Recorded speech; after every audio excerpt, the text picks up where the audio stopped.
सकाळ माध्यम समूहाचं हक्काचं व्यासपीठ इनबज आवाज तरुणाईचा विज्ञानवादी महाराष्ट्राचा। नमस्कार, मी हर्षल बदाने। सकाळ इनबजच्या या विशेष कार्यक्रमात आपल्या सर्वांचं खूप खूप स्वागत आहे। तरुणाईचं हक्काचं व्यासपीठ म्हणजेच इनबज आणि याच इनबजच्या कट्ट्यावर आज आपल्यासोबत दोन दिग्गज तरुण कलाकार आपल्यासोबत आहेत। ते म्हणजे रिंकू राजगुरू आणि शुभंकर। हे तुम्ही नक्कीच त्यांना पाहिलं आहे, पण आज या ठिकाणी येण्याचं विशेष खरं तर त्याचं कारण आहे ते म्हणजे सर्वांच्याच भेटीला लवकरच कागर हा चित्रपट येतोय आणि त्याच निमित्तानं ते आज आपल्यासोबत आपण त्यांच्यासोबत संवाद साधणार आहोत। रिंकू, काय सांगशील? एकूणच कागर चित्रपट येतोय, सैराटच्या माध्यमातून तू प्रत्येकाच्या घराघरात पोहोचलीस। तुझे डायलॉग जे आहेत ते थेट स्टेटसपासून तर टिकटॉकपर्यंत त्याची खरं तर बोलबाला होता। कसा अनुभव आहे तुझा? एकूणच काय सांगशील? सैराट नंतर कागर सिनेमा करतेस, कसा प्रवास होता? पहिल्यांदा सैराट माध्यमातून भेटले, आता कागर घेऊन येतोय आम्ही सगळे, तर खूप छान प्रवास आहे। खूप मजा येते काम करताना वेगवेगळ्या लोकांबरोबर। आणि कागरचा टीजर लोकांनी पाहिला, गाणी पाहिली आणि लोकांना खूप आवडतंय, भरभरून प्रेम देत आहेत, कौतुक करतायत, तर खूप आनंद होतोय। आणि जशी तुम्ही म्हणता की आर्ची घरोघरी पोचली आणि इतकं तिला प्रेम दिलंय, तर अर्थातच मला असं वाटतं की राणी हे कॅरेक्टर पण तितकंच छान आणि मस्त आहे। तर राणी लोकांना आपलीशी वाटेल आणि राणी घरोघरी पोचेल। तर 26 एप्रिलला कागर बघा। क्या बात आहे, बढिया।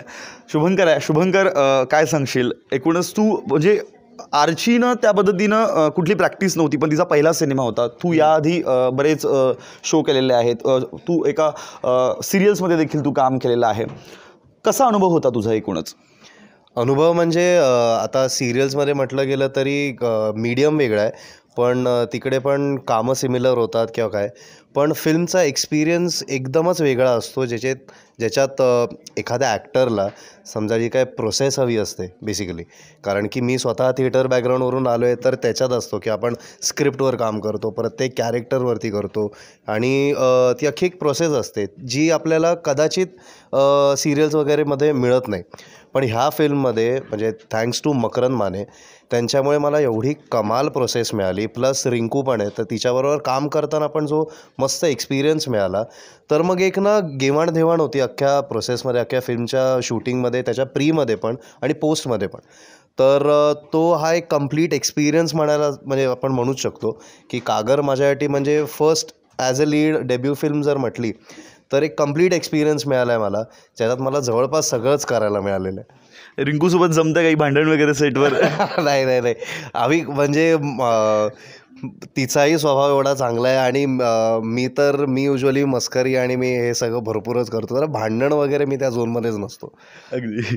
पण रिंकू, मी तुझ्याकडे येईन। तुझा परशासोबत जे काही तुम्ही काम केलं, आता शुभंकर आहे, कसं जमतंय? तिथे त्याच्याबरोबर काम करताना ही आमची भांडणं वगैरे नाहीच झाली। आम्ही असं मजा मस्तीत काम केलं आणि शुभंकर बरोबर तर अजिबातच नाहीच झाली। आणि तो खूप सतत चेष्टा करणं, टोमणे मारणं किंवा असं त्याचं सतत चालू असतं, असं तो मस्तीखोर आणि असं खेळीमेळीचं वातावरण असतं सेटवर, त्यामुळे खूप मजा आली। अगदी। पण जो आपण सैराट पाहिला, त्या सैराटमधली तुझी भूमिका आणि आत्ताची कागरमधली भूमिका याच्यात बराच फरक आहे, नाही का? कारण तू राजकारणातला कुठेतरी एक भाग त्याच्यात दाखवलेला आहे। तू राजकारणातली एक संयमी स्त्री, अगदी शांत स्वभावाची अशी कुठेतरी दाखवलेली आहे। काय सांगशील त्या तुझ्या भूमिकेबाबत? अगदीच। खूप जणांना असं वाटतं की आर्चीसारखंच पुन्हा काहीतरी आहे, पण अगदीच नाही। एकदम वेगळं कॅरेक्टर आहे राणी आणि तिला खूप छटा आहे, ती संयमी आहे, ती जे करते त्याच्याबद्दल आत्मविश्वास आहे, ती धाडसी पोरगी आहे खूप, आणि अशी ती सगळ्यांवरती प्रेम करणारी पण आहे। तिला खूप छटा आहेत वेगवेगळ्या आणि तिचा तो अख्खा प्रवास आहे, जशी ती बदलत जाते, जसा तिला कागर फुटतो तो कागरमध्ये तुम्हाला दिसेल। क्या बात आहे, क्या बात आहे। शुभंकर, तुझ्याकडे येतो। तुझं कॅरेक्टर नेमकं कशा पद्धतीनं आहे? एकूणच काय सांगशील तुझ्या भूमिकेसंदर्भात? भूमिका अशी आहे की त्याने युवराज नाव याचं, तर युवराज गावाकडचाच आहे आणि खूप काही करू इच्छितो, म्हणजे तो खूप ॲम्बिशियस आहे आणि खूप पॅशनेट आहेत म्हणजे तसं म्हणजे पोस्टरमध्ये पण लिहिलेलं आहे की अंगात रग आणि डोक्यात राग, म्हणजे ते एवढं प्रिसाईज आहे ना ते। आणि त्यानंतर त्या पोस्टरवरचा लुक आणि एकंदरीत ते जसं दिसतं ना, ते बरोबर तसंच कॅरेक्टर आहे, जे आहे ते तोंडावरती आहे आणि एक कंप्लीट आपण एक्स्ट्रोवर्ट असं म्हणतो ना, तशा टाईप आहे। आणि अजून म्हणायला गेलं तर प्रेमासाठी आपल्या लोकांसाठी काहीही करेल अशी व्यक्ती आहे. आणि मी शुभंकर तावडे आहेत आणि युवराज कदम ह्याच्यात जे काय मला म्हणजे ऑफकोर्स जो काय फरक दिसतो ना, कारण की मी जो जसा आहे आणि युवराज जसा आहे ह्याच्यात खूप फरक आहे. तर मला करताना पण तो जाणवला आणि तो पण मला आवडला करताना. अगदी. रिंकूकडे जाऊया. रिंकू, तुझा जो डायलॉग होता सैराटमधला तो खूप अतिशय फेमस झाला. मराठीत कळत नाही का इंग्लिशमध्ये सांगू, असाच कुठला डायलॉग कागरमध्ये आम्हाला पाहायला मिळणार आहे का? म्हणजे अगदीच मला आत्ताही सगळे म्हणायला लावतात आणि तो खूप जणांना आवडला डायलॉग, की आपल्या प्रेमाची नवाळी फुलवायची, एकदा जीव लावला की मरेपर्यंत, जीव जाईपर्यंत परमनंट लव. क्या बात आहे, क्या बात आहे.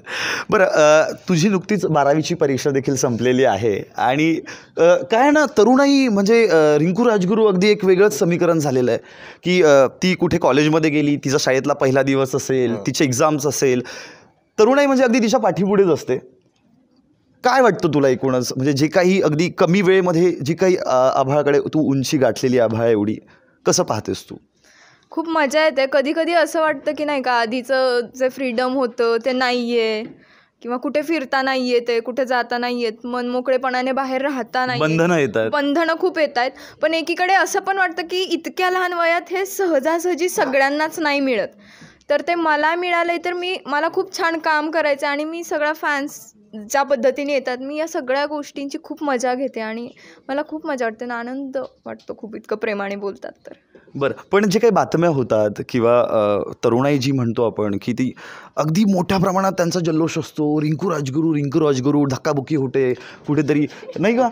हे हे म्हणजे खूपच असं वेगळंच गोष्टी त्या ठिकाणी घडतात. बऱ्याच ठिकाणी तुला बोलवलं जातं कार्यक्रमाच्या ठिकाणी आणि अशा वेळेस जे काही प्रकार होतात त्या तरुणाईला काय आवाहन करशील तू?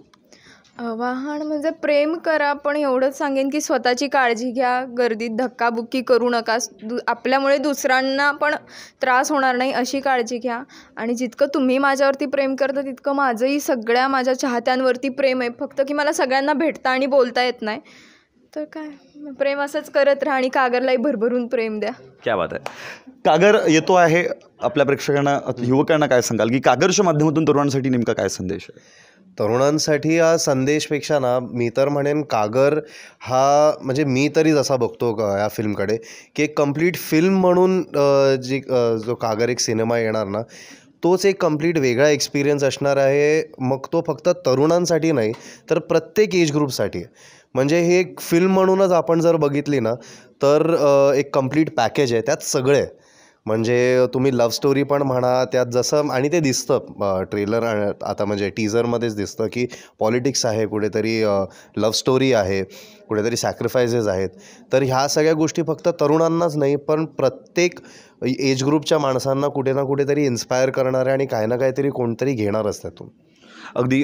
तर नक्कीच कागर चित्रपटातली टीम आज आपल्यासाठी भेटीसाठी आली होती आणि लवकरच त्यांचा सिनेमा चित्रपटगृहात तुम्हाला पाहायला मिळणार आहे. तर पाहायला विसरू नका. कागर हा सिनेमा 26 एप्रिलला तुमच्या जवळच्या चित्रपटगृहात तुम्ही तो पाहू शकणार आहात. आणि रिंकू आणि शुभंकर, तुम्ही या ठिकाणी आलात, तुम्हा दोघांना खूप साऱ्या शुभेच्छा आणि कागरला देखील खूप साऱ्या शुभेच्छा.